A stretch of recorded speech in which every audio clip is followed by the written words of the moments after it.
야곱의 인생과 요셉의 인생을 비교해 보면은, 야곱은 하나님의 약속과 축복을 자기의 힘과 자기의 방법으로 추구하기 위해서 애쓰다가 고난의 길을 걸어가는 인생이라면, 요셉은 사실 하나님이 보여주신 꿈 때문에 힘든 세월을 보냈던 인생입니다. 동일하게 힘든 시간을 보내었지만 그 힘든 시간의 이유는 다른 두 인생을 우리가 살펴보고 있습니다. 요셉은 꿈으로 인해서 고난의 여행을 시작하죠. 그렇지만 그 고난의 여행 속에는 항상 하나님이 함께 하셨고, 또 하나님이 함께 하시는 열매를 보여주셨으며, 또 그를 통해서 하나님의 축복이 주변에 나누어졌던 것을 우리가 알 수 있습니다. 그래서 그것을 창세기 기자는 형통이라 그렇게 이야기했습니다. 그래서 창세기 요셉의 형통을 보면서 우리는 그리스도인의 인생에 있는 모든 삶은 형통이라 하는 것들을 배웠습니다. 지금 우리가 어떤 부정적인 자리에 놓여 있을지 모르지만 그 부정적인 자리조차도 우리가 하나님의 아들, 딸이라면 그것은 형통이다. 이런 시각의 변화가 우리에게 있어야 한다는 거죠. 그래서 다시 말하면 하나님이 우리에게 정하신 그 목적지를 향하여 달려가고 있는 그 순간들이 우리의 인생이고, 그 자리에 서 있는 우리는 형통한 인생이라 하는 것입니다. 그런데 요셉이 13년 동안 겪었던 그런 형통만 계속되는 것은 아니고, 오늘 읽었던 본문처럼 드디어 그날이 온 겁니다. 우리 작은 딸이 떠나는 그날이 온 거죠. 우리 지설이도 떠나는 날이 왔고, 기다림이 크면 클수록 설레임도 비례해서 커지죠. 저는 많은 그날이 있습니다, 저에게는. 그래서 우리 아이를 바라보면서 아이가 어떻게 될 그날이 있고요, 또 교회를 바라보면서 교회가 어떤 모습으로 세워지는 그날이 있고요, 또 우리 학교를 바라보면서 학교가 어떻게 변화되어 갈까 하는 그날이 있습니다. 그리고 우리 성도 한 사람 한 사람을 보면서 저분들이 어떻게 변화되어서 하나님이 약속하신 그 풍요로운 삶의 자리에 이르는 그날, 그것들을 생각을 합니다. 여러분은 어떤 그날이 있는지 모르겠어요. 그날이 없으면 인생은 참 힘들고 무미건조하고 따분한 시간의 죽임일 수밖에 없다고 여겨집니다. 그날이 사람마다 하나님의 눈으로 가까운 그날이 있기도 하겠지만 또 인간적인 그날도 있을 수 있는 거죠. 그러나 이 모양 저 모양으로 그날이 없는 인생은 참 암담하지 않겠나, 그렇게 생각합니다. 요셉에게는 잊을 수 없는 그날이 오늘 찾아온 겁니다. 저와 여러분에게도 그날은 반드시 올 겁니다. 하나님이 목적하신 그날은 반드시 올 텐데, 그날을 어떻게 맞이할 것인지 하는 것들을 같이 생각해보는 한 시간이 될 수 있기를 바랍니다. 오늘 일부 예배 때 우리 청소년들과 나누었던 말씀이, 너희들에게도 그날이 온다. 여러 가지 날 중에서 역사의 무대의 중심에 서는 그날을 한번 생각해 보면은, 저는 이제 역사의 무대에서 사라지고 있는 사람이죠. 그래서 지금 30대 후반에서 40대에 서 있는 분들이 그날에 지금 진입해 있는 사람들입니다. 근데 그 날에 그 역사의 연극의 주인공으로 서느냐, 아니면은 주인공 배우들이 연기할 때 그 옆에 찐빵 먹으면서 앉아있는 배역으로 서느냐 하는 것은 우리가 어떻게 살았느냐 하는 것에 달려있다. 하나님은 모든 인생에게 그날을 주실 때인데, 그날에 정말 역사의 주인공으로 우리의 자녀들이 여러분이 설 수 있기를 바라면서 오늘 말씀을 나누고자 합니다. 하나님이 오늘 요셉을 바로 앞에 세우십니다. 술 맡은 관원장이 복직으로 인해서 10여 년의 감옥 생활을 면할까 요셉은 기대했습니다. 감옥에 들어간 지 10여 년이 지나서 술 맡은 관원장을 만나고 그의 꿈을 해몽해 줌으로 인해서 그가 복직하게 되고, 자기가 죽다가 살아났는데 같이 들어왔던 떡 굽는 관원장은 목이 잘려 죽고 자기는 다시 복직되었는데 그 사건을 잊을 수 있겠나? 자기가 다시 살 것을 예고해준 요셉을 잊을 수 있겠나? 그렇게 생각했었는데 그 사람은 까마득하게 그 일을 잊어버리고, 그래서 그 잊어버리는 세월이 2년이 흘러갔습니다. 그리고 30이 되는 그날이 드디어 왔다는 거죠. 13년 전에 어린 소년, 그 시대 하나님이 꾸게 했던 그 꿈이 이루어져서 이제 하나님의 역사의 무대의 주인공으로 등장하는 그날이 온 것입니다. 근데 이 순간 하나님이 그에게 보여주셨던 꿈이 일순간에 이루어지고 있는 것을 보죠. 뜸을 들이면서 이제 너의 꿈이 이루어질 날이 가까워왔다. 차츰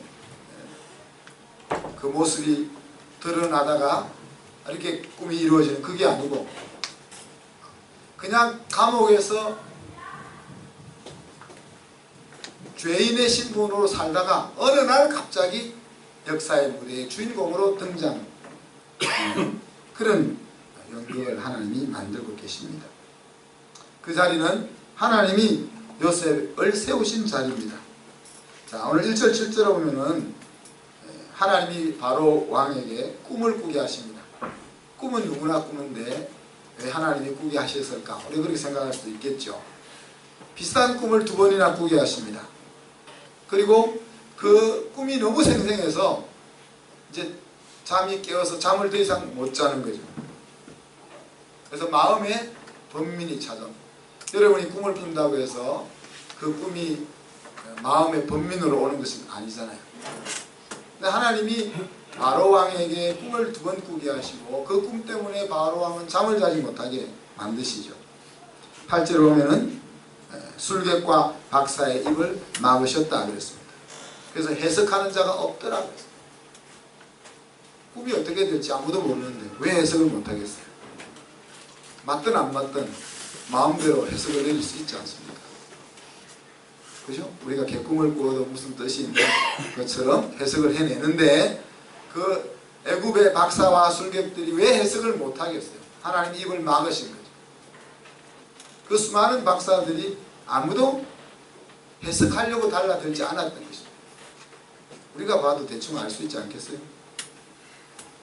7 이삭이 나오고 7 마른 이삭이 나오고 7 살찐 암소가 나오고 7 파리한 암소가 나오고 그러면은 흉년은 몰라도 대충 좋은 일 나쁜 일 그런 거 대충 생각해낼 수 있지 않겠어요? 그런데 아무도 그 꿈을 해석하려고 개입하지 않게 하나님이 막으셨다 했어요. 그리고 11절부터 13절에 보면은 술 맡은 관원장이 등장합니다. 그 술 맡은 관원장의 머릿속에 요셉이 떠오르게 합니다. 그렇게도 쉽게 잊어버렸던 일을, 사실 잊어버릴 수 없는 일을 했죠. 제가 죽음의 일보 직전까지 갔다가 살아났는데 그 죽음의 일보 직전에서 살아나게 한 그 사람을 잊을 수가 있냐는 거예요. 근데 그것을 잊을 수 있는 그 사람이 바로 하루 전에 있었던 일을 잊어먹을 수 있는 그 사람이 2년이 지나서 그 사건을 떠올린다. 자, 그것만 문제가 아니죠. 왕이여, 내가 과거에 부끄러운 것을 추억하나이다. 자, 술 맡은 관원장과 떡 굽는 관원장은 고대 사회에서는 어떤 사람들이겠습니까? 왕의 신임을 받는 사람들이 그 직책을 맡잖아요. 왜? 독살이 하도 많으니까. 왕이 신임할 수 있는 사람에게 주어지는 벼슬이 음식을 공개하는 거잖아요. 근데 그들이 시위대장의 감옥에 갇혔다는 것은 왕을 향한 모반과 연결되어 있는 죄를 지었다는 것을 짐작해 볼 수 있는 거죠. 그리고 그 결과 떡 굽는 관원장이 하나 죽었다는 것을 봐도 그 죄는 심상치 않은 죄였다. 근데 사람이 죽음의 위기까지 갔던 그 일을 끄집어낼 수 있겠냐. 만약에 이 이야기를 끄집어내었다가 왕이 마음이 상해가지고 너 그때 그랬었지 이러면은 다시 죽음의 자리로 갈 수 있는데, 오늘 그렇게 쉽게 잊어먹었던 그 술 맡은 관원장이 내가 과거의 아픔을 추억합니다. 과거의 허물을 추억합니다. 그렇게 왕 앞에 들추어내고 있는 것입니다. 그러면서 요셉을 청구하는 거죠. 그래서 바로 앞에 요셉이 서는 겁니다. 그래서 이 사건을 우리가 종합해서 보면은 하나님이 요셉으로 하여금 30살이 되었을 때 바로 앞에 세우셨다. 그 밖에는 우리가 결론 내릴 수 없는 거예요. 그 일은 요셉 개인의 인생을 위해서, 그리고 앞으로 세울 이스라엘이라는 나라를 위해서, 그리고 그 계보로부터 예수 그리스도가 태어나고 온 인류를 구원할 그 계획을 위해서 하나님이 요셉에게 기회를 주셨다는 거예요.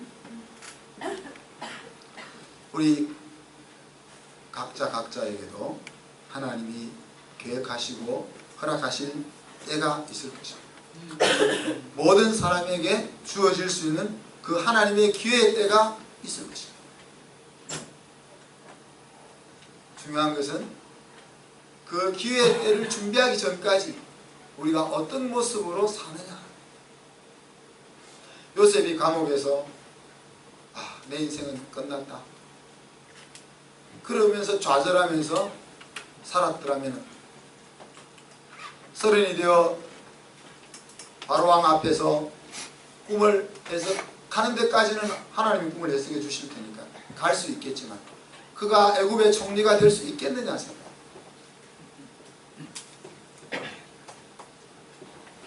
그는 하인으로 종으로 팔려가서 누명을 쓰고 감옥에 갇혀서 그곳에서 자기의 삶을 충실히 삶으로 나중에 이제 요셉이 바로왕에게 청구하잖아요. 지혜롭고 명철한 자를 세워 이 위기를 타개해 나가게 하십시오 라고 청구하는데, 그 사람이 누구예요? 자기예요. 자기. 우리가 저를 쓰세요 이럴 수는 없잖아요. 저를 쓰세요 이럴 수는 없는데, 성령이 충만하고 지혜가 충만하고 용맹스러운 사람을 쓰세요 이렇게 말할 수 있는 거죠, 요셉이.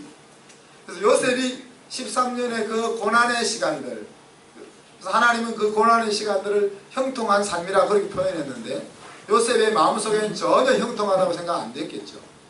그렇지만 그 13년의 시간 동안 그는 지혜롭고 명철한 자로 세워졌다. 그래서 그 13년이 지나 30이 되어 기회가 주어졌을 때 총리가 될 수 있는 자리에 자기가 가 있었던 거예요. 모세도 그렇고 여호수아도 그렇고 다윗도 그렇고 기드온도 그렇고 그들이 겪었던 그 고난으로 변장된 형통의 시간들, 그 시간들을 그냥 죽이면서 보내지 않았다. 그 시간에 그들은 하나님이 주실 기회의 시간을 준비하면서 자기를 가꾸어 나갔던 것을 기억합니다. 여러분은 무엇을 하면서 자신을 향한 하나님의 때를 기다리고 있습니까? 여러분 지금이라도 하나님의 그날을 여러분 생각해야 돼요. 하나님이 나에게는 그날을 안 주실까? 하나님 뭘 나를 특별하게 생각하셔서 그날을 안 주시겠어요? 하나님은 요셉에게만 그날을 주실까? 하나님은 바울에게만 그날을 주실까? 하나님은 자기의 사랑하는 모든 자녀에게 그날을 준비해 놓고 있는 거죠. 근데 그 날에 어떤 모습으로 어떤 자리에 서느냐는 내가 준비하는 거예요. 우리는 어떤 꿈을 꾸고 있는지, 그리고 그 꿈을 이루기 위해서 무엇을 하고 있는지 그것을 생각해야 돼요. 그것이 그날에 내가 설 수 있는 자리를 준비하는 것입니다. 우리는 반드시 기억해야 합니다. 우리의 인생 가운데서, 우리의 인생 가운데 겪는 경험 가운데서 필요 없는 것은 아무것도 없다는 사실을 반드시 기억해야 합니다. 우리가 없었으면 하는 경험일수록, 우리가 힘들었던 경험일수록, 우리가 싫었던 경험일수록 그 경험이야말로 그날에 꼭 필요한 것이었 기억할 수 있기를 바랍니다. 자, 그날이 왔을 때 요셉이 어떻게 행동합니까? 16절, 오늘 16절 보면은 하나님을 요셉이 내세웁니다. 사람이 주의해야 될 것은 뜰 때죠, 뜰 때. 더 크게 될 것인가, 아니면 그곳에 머물고 말 것인가 하는 것이 이때 판가름 나기 때문에 그렇습니다. 크게 될 사람과 그 자리에 머물 사람은 노는 모습과 생각하는 태도가 다릅니다. 크게 되는 것이 반드시 좋다는 것은 아닙니다. 그렇지만 야베스는 기도 속에서 내 지경을 넓히시고 그런 기도를 합니다. 여러분, 지경을 넓히면 좋아요? 나빠요? 지경을 넓히면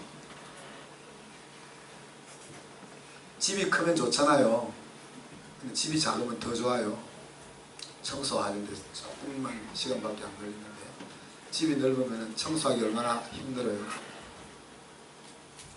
지경이 넓어지면 우리가 먹고 살만한 것보다 지경이 넓어져 갖고 좋을 것은 별로 없습니다.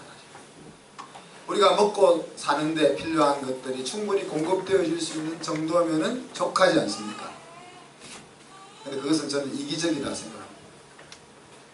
기업을 하는 사람의 덕은 뭡니까? 나 하나 먹고 살 정도만 벌어서 살면 되지, 그게 아니죠.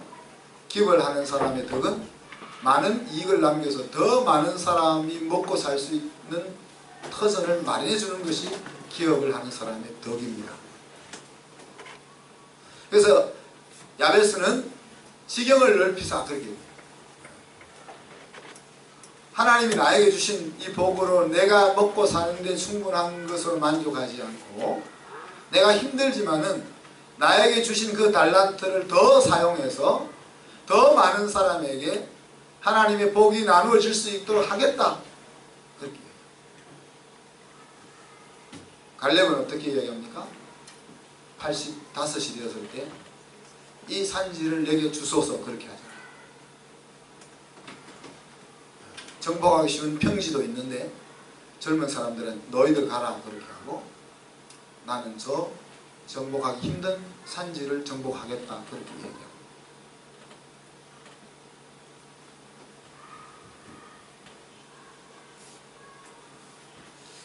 어떤 생각을 가지느냐, 어떤 태도를 가지느냐 하는 것이 그 사람이 어떤 판에서 살아갈 것이냐 하는 것들을 좌우합니다.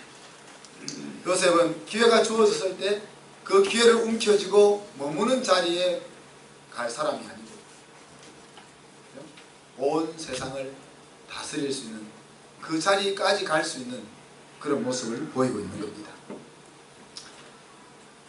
요셉이 그 자리에 서게 되었을 때 그 자리를 만드신 분을 기억한 겁니다. 그것이 영성이라고 제가 이야기했습니다.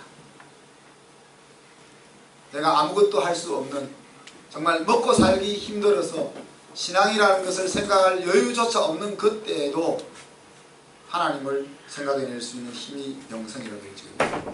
그리고 하나님이 없어도 행복할 수 있는, 하나님이 없어도 승리할 수 있는 그 자리에 섰을 때 그때에도 하나님이 함께 하신다. 하나님이 하셔야 한다.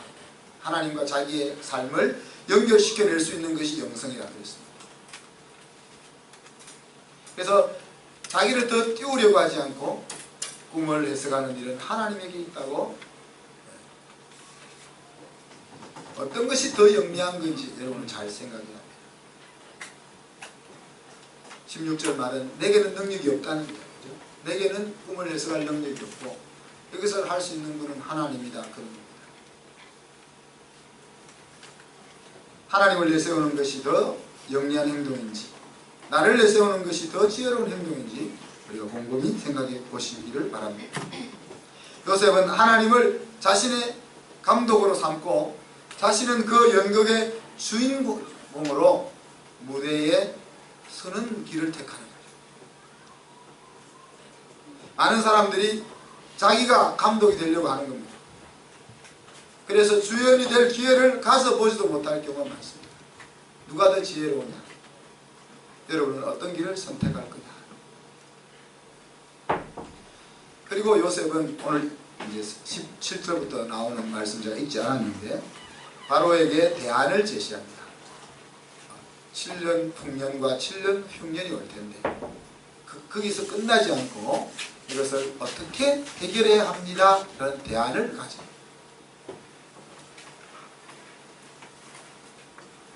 이것이 요셉에게 배워야 될 중요한 인생 성공의 비결이라고 저는 생각합니다. 그건 대안을 가지고 있었던 것이죠. 특히 오늘날 지도자에게 있어야 될 것이 대안입니다. 지도자는 마지막 카드가 또 있어야 되는 거예요. 야, 여기까지 해서 이제 더 이상 갈 길이 없어. 이런 건 지도자가 아닌 거예요. 지도자는 모든 사람이 야, 이제 어떻게 뚫고 나갈 길이 없어 라는 자리에 직면했을 때 주머니 속에서 다시 카드를 꺼낼 수 있는 사람이 지도자인 거예요. 오늘날 많은 사람들이 사회의 문제점을 분석하고 비판합니다. 그렇지만 그 사회가 건강한 모습으로 서기 위해서 바람직한 대안을 제시하지 못해요. 그러면 그 좋은 말들은 다 지나가는 불평에 그치고 갑니다. 상황을 변화시키는 데는 아무런 영향을 끼치지 못한다는 것입니다. 요셉은 먼저 바로의 꿈을 해석해 줍니다.